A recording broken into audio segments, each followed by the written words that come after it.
What's up, friends? What's up, YouTube? Thought of the day number 10. Uh, keep trying to push forward with that daily French and English content. So here we are. I found a little corner in the forest close to our place, and about a 10-minute walk from our place. And we came to play in the river with my son a few days ago, built a little dam. I took to it so much that I actually scraped some of the skin off the tip of my fingers because we moved so much rocks in the span of 2 hours that I had to actually take a day off from shoveling rocks by hand. But anyway, it's a nice quiet spot. And with the heat right now, it's very hot in the apartment building right from the morning hours. So I thought I would come to the forest where it's much cooler, especially by the river.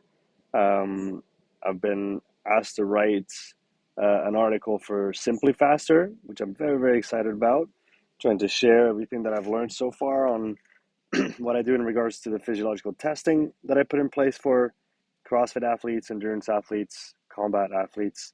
Um, so I'm trying as best as I can to share everything that I know that I've learned, and I thought that again, sitting in the forest might be a good place to do so. It's been pretty productive, so I'm happy.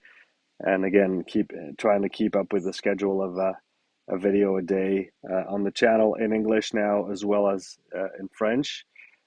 Here we are for this thought of the day. I think it was an Instagram post or a reel by Peter Attia yesterday that just, um, I guess, impacted me so much, or I thought was important enough to make a thought of the day out of it. A stat that he shared that I find, I mean, it's evident, but at the same time, the difference is humongous. He was talking about all-cause mortality and where you find yourself in relationship to your age group demographic regarding VO2 max. And if I remember the stat correctly, he said that if you are in the top 2.5% of your demographic slash age bracket for VO2 max, and if we compare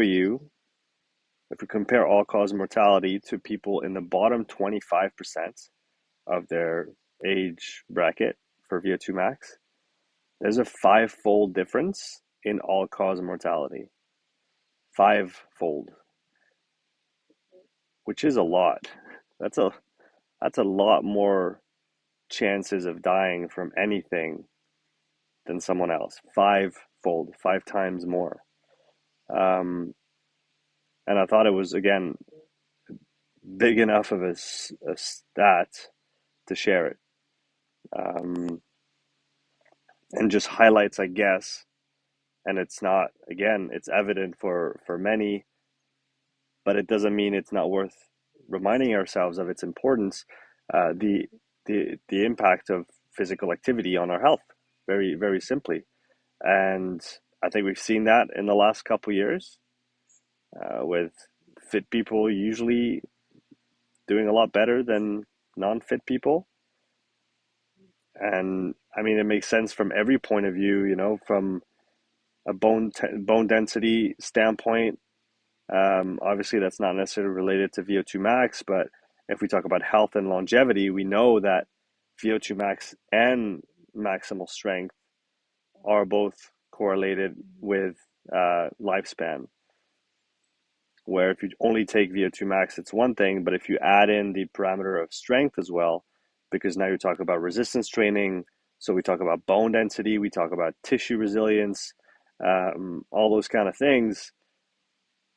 And we know what happens with age. We know the concept of sarcopenia, the loss of muscle mass, I believe, after you're in your 40s, and the slow decay, which can be slowed down, stopped, or even reversed in some cases, depending on where you start at and what kind of investment you make in terms of physical activity to rectify this. But essentially, if you're 80 and you can't get off the toilet because you don't have enough muscle mass in your legs and strength, that's it. There's nothing else. There's nothing else. Um, and so we obviously have to take all those two metrics together, I think, to have the best outcome possible. And obviously, being in the top 2.5% for your age bracket is quite an endeavor. You have to really go for it in terms of VO2 max.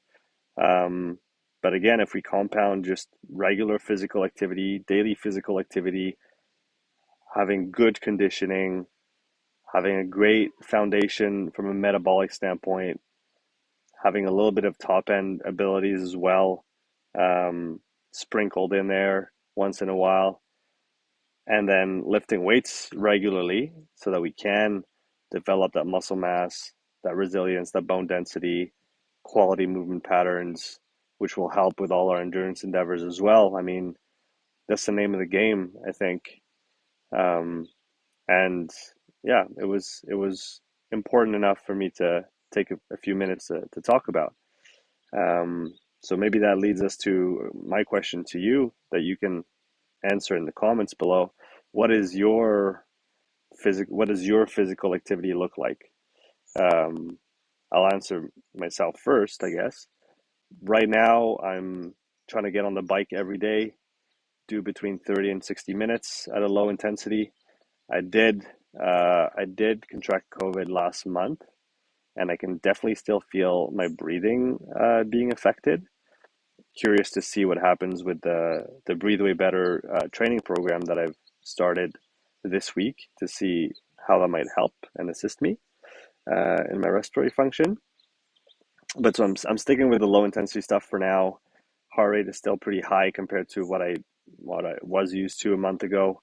Um, so I'm seeing if I can get to baseline again before or close to baseline before I push. But yeah, daily 30 to 60 minutes on the bike, and then do a bit of weight training as well. Some core work every day. That's important for me as well. A history of back problems, or I've had back issues in the last few years.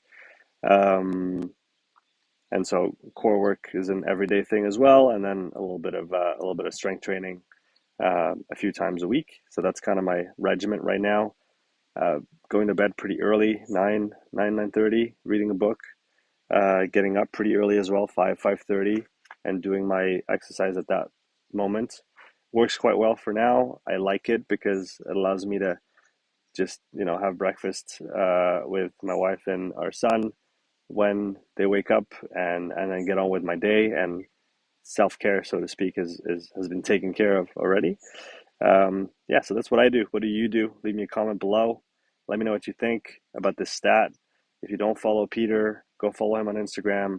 Go follow his podcast, the Drive Podcast. Phenomenal show.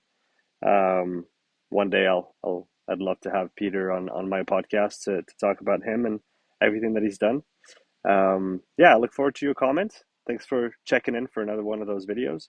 If you have any topics you want me to cover and following thoughts of the day, leave them below as well. Happy to take suggestions and add them to my list. I guess I'll see you in the next video. Take care.